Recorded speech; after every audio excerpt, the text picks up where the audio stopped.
Fala pessoal, Felipe Barros na área trazendo mais um vídeo para vocês. E hoje é dia de começar uma série de análises falando sobre todos os clubes brasileiros e o que eles fizeram na janela de transferências que fechou agora no dia 2 de agosto. E por que não começar com o Vasco da Gama, um dos clubes que mais contratou, bem ou mal, a gente vai falar ao longo do vídeo, e claro, dar moral para uma das torcidas que mais apareceu aqui no canal nesse último mês de julho. Vamos analisar todas as contratações do Vasco da Gama, avaliar os pontos positivos, será que teve algum?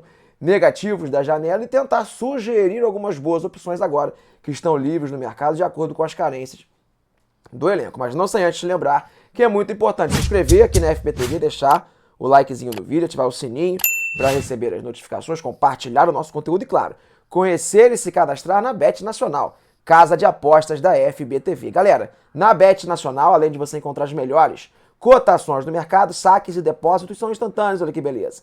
Tudo via Pix, sem enrolação. E não vai se esquecer, é claro, de se cadastrar usando o nosso cupom FB Sem Clichê, o link tá na descrição do vídeo, tá bom? Recadinhos dados, podemos começar o nosso vídeo. Nada melhor do que a gente relembrar todos os nomes contratados pelo Vasco nessa janela. Então vem pra tela, pra gente poder começar o nosso vídeo.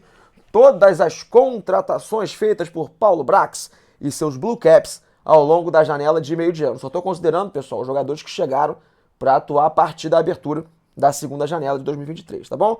Bem, galera, foram 9 nomes contratados pelo Vasco da Gama. Espero que eu não esteja esquecendo nenhum deles. Pelo menos são os 9 que tem scout aqui no canal. Por sinal, se alguém não viu o scout de algum desses contratados, tá todo mundo aí no FB Scout, depois volta. Vocês conseguem ver a análise de todos eles. Beleza? 9 nomes contratados, vamos nome a nome. Rossi, o Vegete, centroavante do Belgrano, Sebastião Ferreira, centroavante também, que era do Libertad, estava jogando na MLS, Paulinho Paula, lateral esquerdo Jefferson, o zagueiro Maicon, que pelo visto não vai jogar mais, né? Medel, zagueiro barra volante chileno, jogador mais experiente dessa lista, Praxedes, meio campista, e o Serginho, o atacante do mundo, né? Que veio pro Vasco da Gama. Bem, pessoal, aqui não tem muitos nomes interessantes, né? A torcida do Vasco ficou empolgada com pouquíssimos desses nomes. Eu, Felipe, até avalio como positivo a investida no Sebastião Ferreira, por exemplo. Eu acho que foi uma oportunidade boa de mercado, que o Vasco pegou um cara que estava realmente muito embaixo, mas que nos outros anos anteriores sempre tinha ido muito bem, um cara jovem, pensando no médio prazo. Pro Vasco da Gama pode ser um cara para agregar. O Vegete não é um centroavante ruim, mas eu acho que pro momento do Vasco não era esse tipo de nome que a torcida estava esperando, a gente vai falar sobre isso daqui a pouco. Eu acho que o Medel, para um time tão jovem quanto o Vasco da Gama, foi um ponto importante, um cara que pode agregar em liderança, experiência para segurar o rojão em momentos difíceis. De resto, pessoal, todas as outras contratações praticamente nós não vimos com bons olhos. O Praxedes, numa equipe mais organizada, até poderia se desenvolver nessa bagunça que está o Vasco hoje em dia. Acho que vai ser difícil. Jefferson, Serginho, Maicon, jogadores assim que pouco agregam, sendo bem sincero. Paulinho Paula, vale quase o mesmo que o Praxedes, uma equipe organizada, até talvez pudesse potencializar o jogador, mas pro momento que está o Vasco, não acho que é um cara também que vai mudar o patamar da equipe, tá bom? Quero que você, torcedor vascaíno, conte pra mim nos comentários do vídeo qual desses nomes você mais gostou, se teve algum que você gostou, qual você mais detestou, que foi contratado, conta pra mim nos comentários do vídeo, tá bom? Claro que eu vou continuar a nossa análise, vão ter mais informações, opiniões, podem ficar tranquilos, mas eu preciso te lembrar, pessoal, que lá na Centauro tem cupom de desconto. Eu sei que você adora um descontinho, então corre lá porque tá rolando o FB Scout 10, nosso cupom que te dá 10% de desconto em todos os produtos vendidos e entregues pela Centauro, como, por exemplo, uniformes oficiais do Vasco da Gama, tá bom? Seguindo, vamos agora para uma avaliação geral sobre essa janela. Será que tínhamos pontos positivos e negativos para falar sobre Paulo Brax e a sua equipe? Vamos lá, ainda está na tela para vocês verem enquanto eu falo, só para ter uma ilustração aí. Tentei tirar pontos positivos, tá bom, pessoal? Eu sei que a maioria da torcida do Vasco não vai ver lado positivo nenhum na janela do Vasco, mas eu me esforcei aqui para poder achar duas coisas que me pareceram assim, interessantes, pensando numa forma macro para o Vasco da Gama. A primeira é que eu acho que você consegue aumentar um pouco a idade do elenco. Isso normalmente não é bom, mas pro caso do Vasco eu acho que é importante, pela atual situação do Vasco. Sempre que o treinador, agora o Ramon Dias, antes o Barbieri, olhava pro banco de reservas, era quase sempre só meninos. O Vasco cansou de fazer partidas com o Peck no ataque, com o centroavante Rião, um menino de 16 anos na frente, dentre outras opções, né? Muitos meninos, sempre olhando Aguinaldo, que agora foi vendido.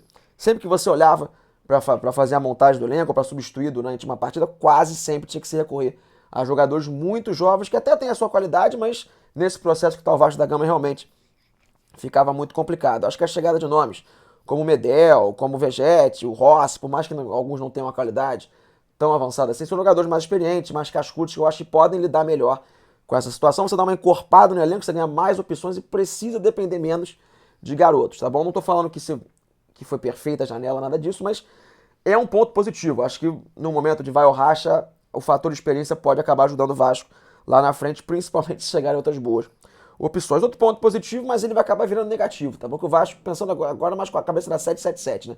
Não como um torcedor, o Vasco conseguiu fazer boas vendas nessa janela, né? O Pedro Raul e o Aguinaldo, dos jogadores, que o Aguinaldo jogava pouco, o Pedro Raul ficava titular, reserva, mas já estava já contando com o ódio da torcida vascaína, conseguiram ser vendidos por valores bem bons, né? O Pedro Raul por bem mais do que foi comprado em janeiro e o Aguinaldo também um valor interessante para o Shakhtar, então você conseguiu fazer uma capitalização boa de grana nessa janela mesmo com a fase ruim. Só que essa capitalização, pessoal, ela deveria implicar no Vasco fazer uma boa janela, né? Porque além de todo o dinheiro da SAF, ainda entrou essa grana. Então a cobrança por nomes melhores existiu por parte da torcida. Então não tem desculpa, né? E agora a gente vê com os pontos negativos, que são muitos, mas só para ficar aí, botei só 4 no quadrinho. Primeiro é que não chegou nenhum nome digno das promessas que foram feitas, né? Para a torcida vascaína e que o momento do Vasco pede. Claro que a janela não, ainda pode se contratar jogadores que estão sem contrato, mas até o momento que eu estou gravando, você não tem nenhum nome de peso, negociou-se com centroavantes pesados, com camisa 10 pesados, com zagueiros, volantes pesados, e acabaram vindo jogadores sempre de uma prateleira abaixo, com exceção do Medel, só jogador que não tem assim um grande currículo e foi prometido, né? Foi especulado. Muitos jogadores com esse gabarito, até para a parte anímica da torcida, era importante ter vindo um cara com essa característica. A demora nas contratações, né? O Vasco foi deixar para contratar o Rossi, por exemplo, agora, sem contrato, sendo que ele estava disponível desde março, né? Então ele podia ter sido contratado antes, podia estar em forma jogando. Pelo Vasco da Gama vai chegar agora correndo, porque claro que foi uma contratação feita no desespero, não era a ideia deles contratar o Rossi, mas foi o que sobrou. Parte 3, sim, decepção na torcida, né? A torcida foi muito frustrada, ficou muito frustrada nesse mês de julho agora, muita especulação, sempre vinham nomes interessantes, nunca se fechava, cada vez surgiam, assim, motivos mais esdrúxulos, coisas bizarras para não fechar com os jogadores, então foi uma porrada que foi dada na torcida que realmente a galera não merecia.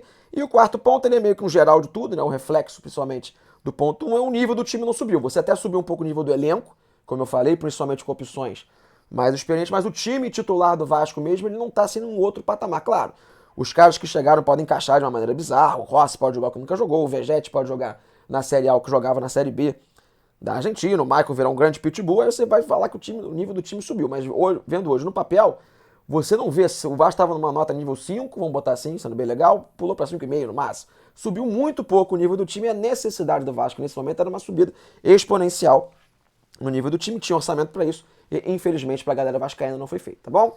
Beleza, então assim, a nossa avaliação final, assim, péssima janela do Vasco da Gama, um grande show de amadorismo, de incompetência principalmente, de Paulo Brax, Santos Luiz Melo, Abel Braga, todo mundo lá que está comandando, o pessoal norte-americano lá do Josh, todo mundo pode entrar no balaio, tem que ser criticado com muita veemência, mas eu acho que Paulo Brax e Luiz Melo, principalmente esses dois, ficam na crista da onda, na mira da torcida e com muita razão, um grande absurdo que foi feito com o Vasco nessa janela, por tudo isso que nós falamos agora. Então, assim, a janela do Vasco completamente desaprovada, suspeito que vai ser a pior janela que vai ter aqui dos times da Série A que a gente vai avaliar nesse canal por todo o contexto. Dinheiro que tinha, promessas feitas, necessidade do time e parte anímica da torcida, os maltratos que foram feitos com o torcedor nesse pacote todo.